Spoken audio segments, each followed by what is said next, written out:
Éphésiens chapitre 1. Et on va avoir le privilège de passer à travers un petit survol de l'épître de Paul aux Éphésiens. Qui a écrit Éphésiens? Paul. Hey, c'est pas trop compliqué, c'est marqué Paul, apôtre de Jésus-Christ. Ça, c'est simple à voir que c'est Paul qui l'écrit. Il l'écrit à qui? Aux Éphésiens, à l'église d'Éphèse. C'est quoi les Éphésiens? C'est qui les Éphésiens? Des païens, des non-juifs. Et on le voit très bien à partir du verset 11 du chapitre 2. Ce sont des païens, des non-juifs.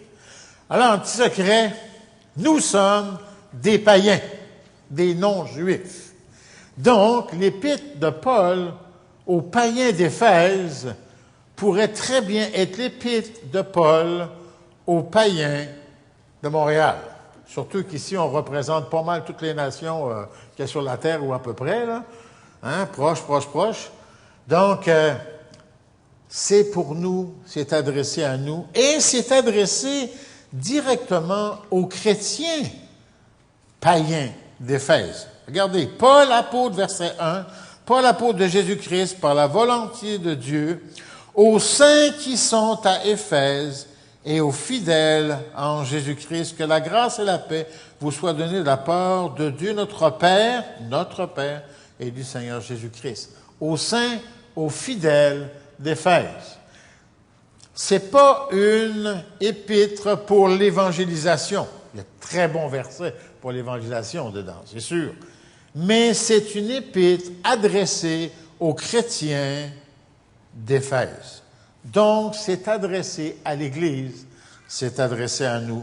Continuons à lire jusqu'au verset 23. Je suis au verset 3. Béni soit Dieu, le Père de notre Seigneur Jésus-Christ, qui nous a bénis de toutes sortes de bénédictions spirituelles dans les lieux célestes en Christ. En lui, Dieu nous a élus avant la fondation du monde. Un verset favori de M. René Frise, hein? Pour que nous soyons saints et irrépréhensibles devant lui, nous ayant prédestinés dans son amour à être ses enfants d'adoption, par Jésus-Christ selon le bon plaisir de sa volonté, à la louange de la gloire de sa grâce qu'il nous a accordée en son bien-aimé. En lui, nous avons la rédemption par son sang, la rémission des péchés selon la richesse de sa grâce, que Dieu a répandue abondamment sur nous par toute espèce de sagesse et d'intelligence, nous faisant connaître le mystère de sa volonté selon le bienveillant dessein qu'il avait formé en lui-même pour le mettre à exécution, lorsque les temps seraient accomplis, de réunir toutes choses en Christ, celles qui sont dans les cieux et celles qui sont sur la terre. En lui, nous sommes aussi devenus héritiers, ayant été prédestinés suivant la résolution de celui qui opère toutes choses après le conseil de sa volonté, afin que nous servions à la louange de sa gloire, nous qui d'avance avons espéré en Christ. En lui, vous aussi, après avoir entendu la parole de la vérité, l'évangile de votre salut, en lui vous avez cru et vous avez été scellés du Saint-Esprit qui avait été promis, lequel est un gage de notre héritage pour la rédemption de ceux que Dieu s'est acquis à la louange de sa gloire. C'est pourquoi, moi aussi, ayant entendu parler de votre foi au Seigneur Jésus et de votre charité pour tous les saints, je ne cesse de rendre grâce pour vous, faisant mention de vous dans mes prières, afin que le Dieu de notre Seigneur Jésus-Christ, le Père de gloire, vous donne un esprit de sagesse et de révélation dans sa connaissance,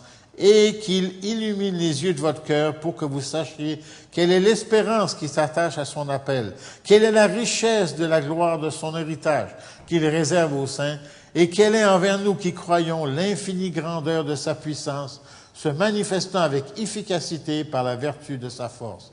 Il l'a déployé en Christ, en le ressuscitant des morts et en le faisant asseoir à sa droite dans les lieux célestes, au-dessus de toute domination, de toute autorité, de toute puissance, de toute dignité, de tout nom qui se peut nommer, non seulement dans le siècle présent, mais encore dans le siècle à venir. Il a tout mis sous ses pieds et il l'a donné pour chef suprême à l'Église, qui est son corps, la plénitude de celui qui remplit tout en tous. Un superbe de beaux textes, le chapitre 1 d'Éphésiens. Nous ferons un survol d'Éphésiens, comme j'ai dit. Ce matin, nous allons regarder la sécurité que nous avons en Christ. La semaine prochaine, nous regarderons notre unité en Christ. Et la semaine d'après, nous regarderons notre lutte pour Christ. Et comme professeur, moi, je donne les devoirs avant le cours, pas après. Le travail que vous avez pour les 2 prochaines semaines, c'est de lire Éphésiens d'une traite. Pas un petit peu chaque soir. Non, pas un petit peu chaque soir. Asseyez-vous tôt le matin, il fait frais, sur votre balcon, sur votre terrasse, dans votre parc, n'importe où, avec votre café ou votre thé. Ma femme prend un thé. Ou elle prend un café de céréales. Hein, comme vous voulez, là, votre verre d'eau, si vous voulez, c'est pas un problème. Mais vous vous asseyez et vous lisez Éphésiens d'un bout. Très intéressant. Quand Paul a écrit Éphésiens, il ne l'a pas écrit par petits bouts. Il l'a écrit d'un bout et ça se suit et c'est intéressant à lire. Notre sécurité en Christ. L'importance de Jésus-Christ. Aujourd'hui, Jésus-Christ est malmené à toutes les sauces. Aujourd'hui, Jésus-Christ est descendu du ciel pour le ramener sur terre.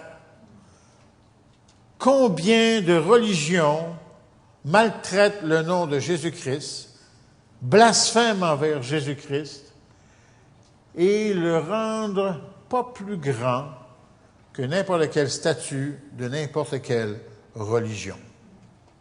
Christ n'est pas une statue, il est Dieu lui-même, le roi des rois, et il règne éternellement.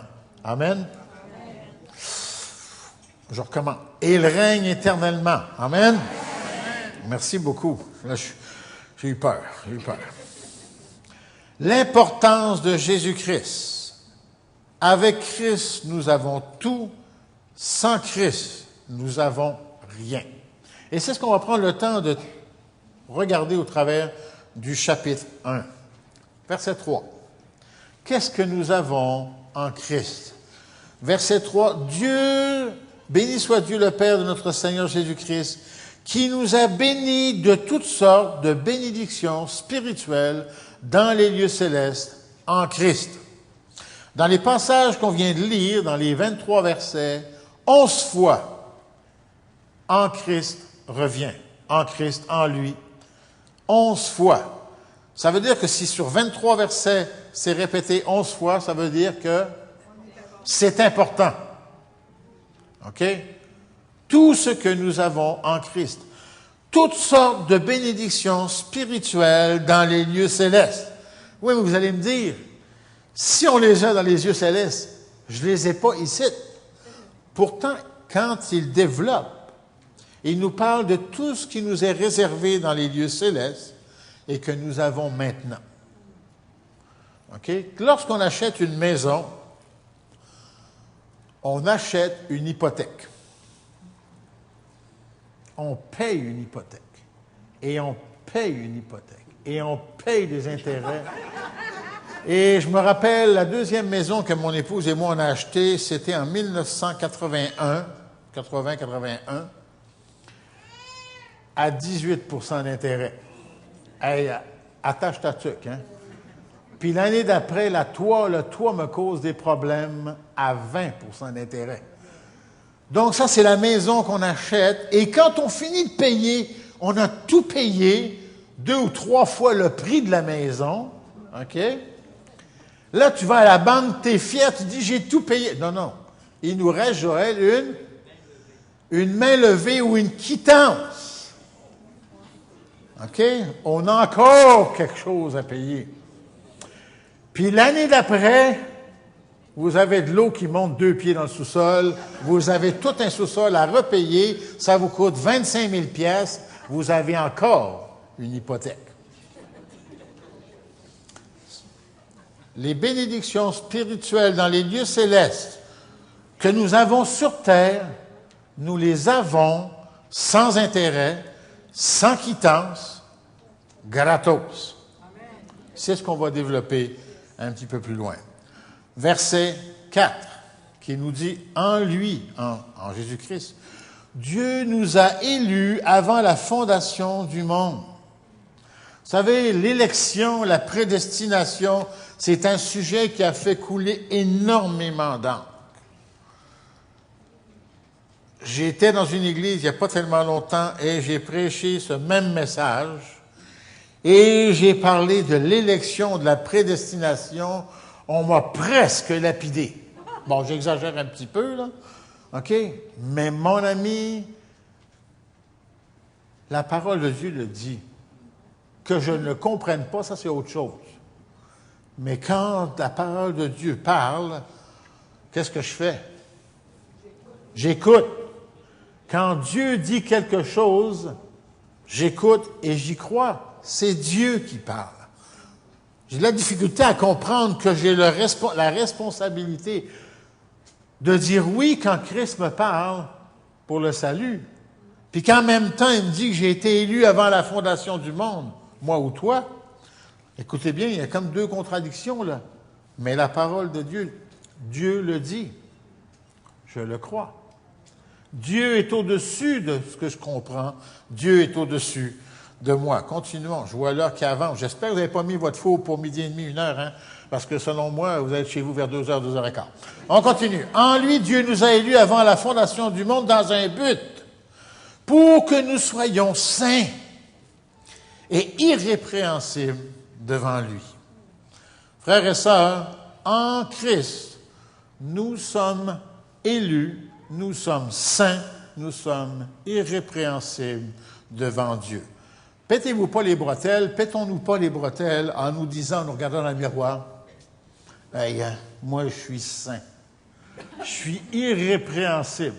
Vous savez, quand je me regarde dans le miroir, et le meilleur miroir qu'on peut avoir, ce sont nos propres enfants, hein?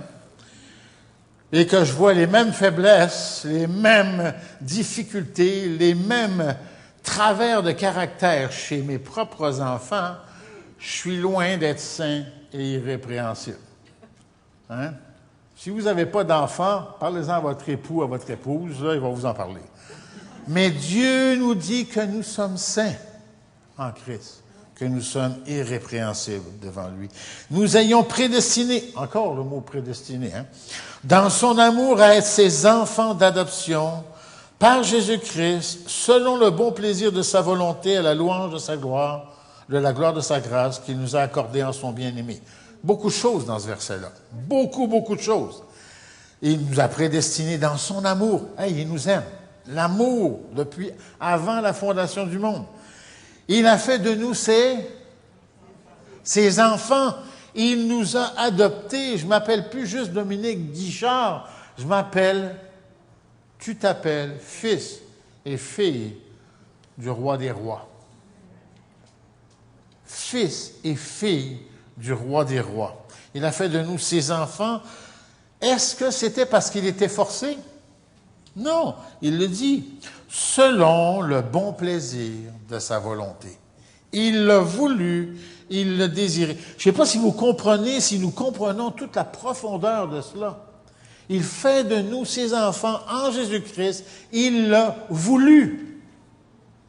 Vous savez, j'ai la tête dure, comme dit. Quand j'ai quelque chose dans la tête, je ne l'ai pas dans les pieds. OK? Quand je veux quelque chose, hein, quand j'étais petit, il paraît que j'étais encore pire. Hein? Mais Dieu dit qu'il l'a voulu, et il le répète à plusieurs endroits, faire de nous ses enfants. Et le but, c'est à la louange de la gloire de sa grâce. Quand est-ce que nous avons loué? On a chanté Christ est roi tout à l'heure. Super de beau cantique. Je l'aime beaucoup. Mais louer le Seigneur pour sa grâce.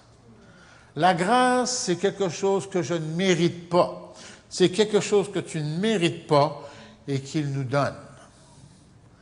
À cause de sa grâce, il nous a sauvés. Et la fin du le verset 6, qu'il nous a accordé en son bien-aimé. Tout ça, gratos. Jusqu'ici, là, rien nous est demandé, rien à payer. Verset 7. En lui, nous avons la rédemption par son sang, la rémission des péchés. En lui, en Jésus-Christ, nous avons la rédemption, rémission des péchés, selon la richesse de sa grâce, encore, que Dieu a répandue abondamment sur nous par toute espèce de sagesse et d'intelligence. Nous faisons connaître le mystère de sa volonté, selon le bienveillant dessein qu'il avait formé en lui-même. Encore, il parle de ce qu'il voulait, il avait formé cette idée-là, ce dessein, D-E-2-S-E-I-N, en lui-même. Hein? Intéressant de voir comment que Dieu avait prévu tout ça pour nous. Pour le mettre à exécution, lorsque les temps seraient accomplis, de réunir toutes choses en Christ, celles qui sont dans les cieux et celles qui sont sur la terre. Qu'est-ce que ça veut dire, ça, pour le mettre à exécution lorsque les temps seraient accomplis? Dieu a un plan. Dieu a une volonté. Dieu a un dessein sur le temps. Et Dieu avait dit qu'il enverrait un Messie dès la chute de Adam et Ève. Dès ça, il avait déjà un dessein d'envoyer le Messie lorsque le temps serait accompli. Christ est venu humblement naître dans une crèche pour mourir sur une croix. C'est ce que nous allons nous rappeler tout à l'heure avec la table du Seigneur. Maintenant, quand il a quitté cette terre, il a dit « Je reviens bientôt ». Vous savez, le « bientôt » n'a pas toujours la même signification pour chaque individu. Quand vous dites à un enfant « Oui, tu pourras prendre un bonbon bientôt », pour lui, bientôt, c'est presque tout de suite. OK? Ça, c'est bientôt. Pour un autre, bientôt, ben écoute, chérie, je vais réparer le robinet bientôt. Demandez à ma femme, j'ai souvent dit ça m'a pris 12 ans pour finalement, non, pas réparer le robinet, là, mais pour mettre ce qu'on appelle la finition, le caulking, hein, en bon français, autour des petits lavabos qu'on a chez nous, 12 ans. Ça paraissait pas, vous ne l'avez pas remarqué quand vous venez chez nous, hein? Mais je l'ai fait. Alors, bientôt n'a pas toujours la même signification d'un individu à l'autre. En plus, nous sommes des êtres limités dans le temps. Nous sommes des êtres finis. OK? Nous avons un début, nous avons une fin. Même si Célestin, quand il parlait tout à l'heure, il disait comme quoi que il voit des personnes âgées ici, là. Ben écoute, à un moment donné, là, âgé, ça va, là, mais quand tu arrives à 100 ans, à un moment donné, il y a une fin. Tandis que Dieu est un être, c'est pas un être, c'est Dieu, infini. Il n'a ni commencement, ni fin. Alors, quand il dit « je reviens bientôt », il reviendra en son temps. Quand lui l'aura décidé, ou comme c'est écrit, lorsque les temps seront accomplis. La volonté de Dieu, la grandeur de Dieu, la majesté de Dieu. On continue, verset 11. En lui, nous sommes aussi devenus héritiers, ayant été prédestinés. Je veux juste vous le remarquer, c'est prédestiné encore là. Prédestinés suivant la résolution de celui qui opère toutes choses, d'après le conseil de sa volonté, afin que nous servions à la louange de sa gloire, nous qui d'avance avons espéré en Christ. Il fait de nous, il nous sauve. Il fait de nous ses enfants et il fait de nous ses héritiers. C'est pas un salut cheap. C'est pas un salut juste, écoute bien là, tu vas rentrer, mais tu vas voir la poignée de la porte du ciel étampée dans le dos. Non. C'est un salut complet. Il fait de nous vraiment ses enfants. Il fait de nous ses héritiers. Et d'autres versets de la parole de Dieu disent que nous sommes co-héritiers avec Christ, le premier-né des enfants. Co-héritiers. Je voulais prendre le temps ce matin de nous rappeler cette sécurité qu'on a en Christ. Dans notre monde aujourd'hui, où tout va essayer de nous faire douter de la grandeur du salut en Christ. Beaucoup vont nous dire comme quoi que c'est un salut trop facile. Trop facile. Pourtant, ce salut trop facile a demandé à Dieu d'envoyer son Fils naître humblement, vivre 33 ans sur cette terre, humblement, pour mourir sur cette croix et subir la condamnation du péché à ma place, à ta place. La condamnation du péché, c'est la mort et l'enfer pour l'éternité. Et Christ a été d'accord de subir tout cela sans dire un mot. Si nous avions été, vous et moi, sur cette croix, et qu'on avait le pouvoir que Dieu lui-même avait, je ne pense pas qu'on aurait subi le quart de ce que Christ a, sans claquer des doigts. Hein? Et que je te les aurais rayés de la map, moi, ça n'aurait pas été long autour de... Hein?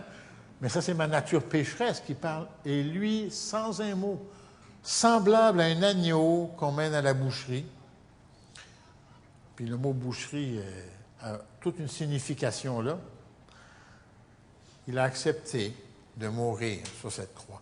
Il a accepté, quand il crie à un moment donné sur la croix, et qu'il crie vers son Père et dit, « Père, pourquoi m'as-tu abandonné? » Encore là, la Trinité, le Père, le Fils, le Saint-Esprit, 3 personnes dans une personne, et là, Dieu abandonne son Fils à cause de ton péché, à cause de mon péché, parce que Dieu ne peut pas voir le péché. L'amour du Fils, l'amour du Père et l'amour du Saint-Esprit, on va le voir un petit peu plus loin. On continue. Il est déjà 12:03.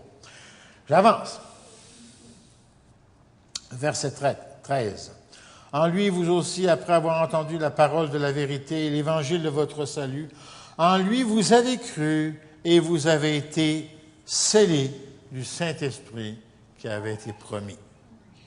Dieu le Père a voulu avant la fondation du monde. Il a envoyé son Fils pour que nous soyons sauvés en Christ et nous sommes scellés du Saint-Esprit. Vous savez, quand on scelle quelque chose, qui peut l'ouvrir? Quand une lettre est scellée d'un sceau, qui peut l'ouvrir? Le destinataire ou le propriétaire du sceau. Nous sommes scellés par Dieu lui-même. Ce salut n'est pas garanti parce que je suis bon, je suis gentil, ou que tu es bon, tu es gentil, parce que tu vas à l'église le dimanche, etc., ou parce que tu es fin. Non, il est garanti parce que Dieu lui-même le garantit. Je t'ai sauvé, je t'ai adopté, j'ai fait de toi mon héritier, c'est scellé par le Saint-Esprit. Nous avons tout cela. C'est juste ma première feuille. Hein, j'en ai 4. Non. Tout ça, nous l'avons en Christ. Nous n'avons aucun mérite, seulement pour sa gloire, verset 5 et verset 12. Voilà le salut par Dieu le Père, en Jésus-Christ, scellé par le Saint-Esprit. Un peu plus loin, au chapitre 2, il nous dit qu'est-ce que nous étions. Verset 1, vous étiez, puis je vais résumer parce que sinon, on va manger vraiment tard. Vous étiez morts par vos péchés. Nous étions morts, moi ça m'inclut, hein, dans lesquels vous marchiez autrefois. Vous étiez de leur nom, on vivait selon nos convoitises. On était sous la colère de Dieu, condamnés, rebelles pour l'éternité. Nous étions comme les autres. Et c'est là qu'arrive le verset 4. Mais Dieu, riche en miséricorde, vous le lirez, c'est ça qui est intéressant. Riche en miséricorde, à cause de son grand amour, il nous aime, nous a rendus à la vie avec Christ. Il nous a ressuscités ensemble en Christ, à cause de la richesse de sa grâce de sa bonté en Christ. Verset 11, il parle des païens. Les autres, on était sans, OK? On était étrangers, sans espérance, sans Christ, sans Dieu. OK? Mais maintenant, en Christ, Dieu nous a rapprochés. Nous avons sa paix, nous sommes un peuple, nous sommes réconciliés, nous avons un accès au Père, nous sommes concitoyens des saints, gens de la maison de Dieu. Nous sommes une habitation de Dieu en Jésus-Christ. C'est tout le chapitre 2. Très résumé. Voilà la sécurité que nous avons en Jésus-Christ.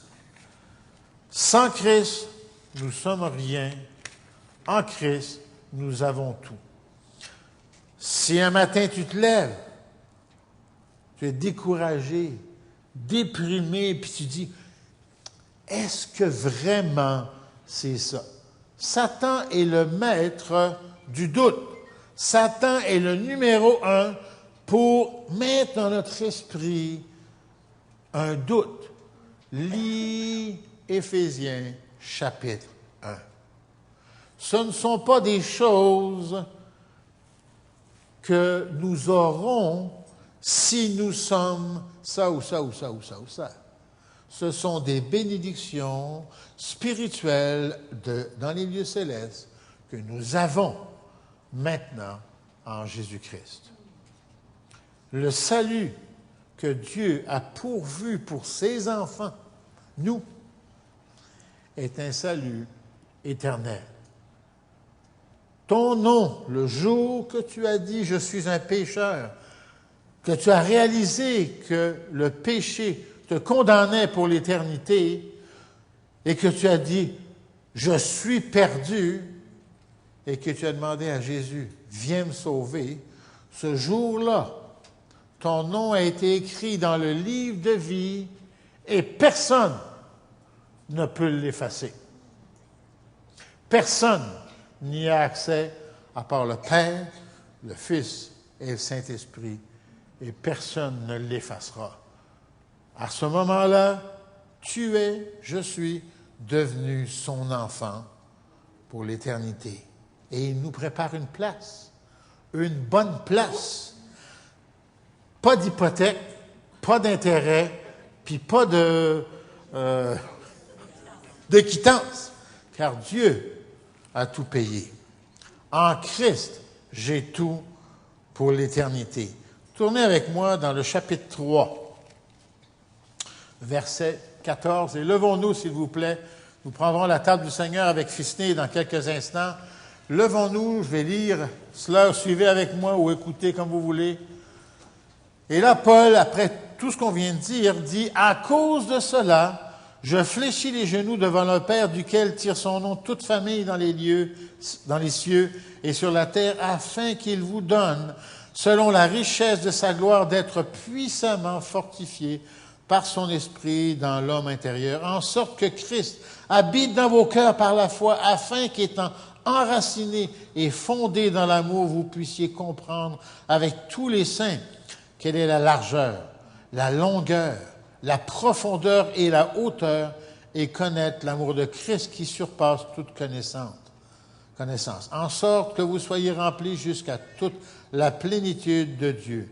Or, à celui qui peut faire, par la puissance qui agit en nous, infiniment au-delà de tout ce que nous demandons ou pensons, à lui soit la gloire, dans l'Église et en Jésus-Christ, dans toutes les générations, au siècle des siècles. Amen. Que le Seigneur nous bénisse.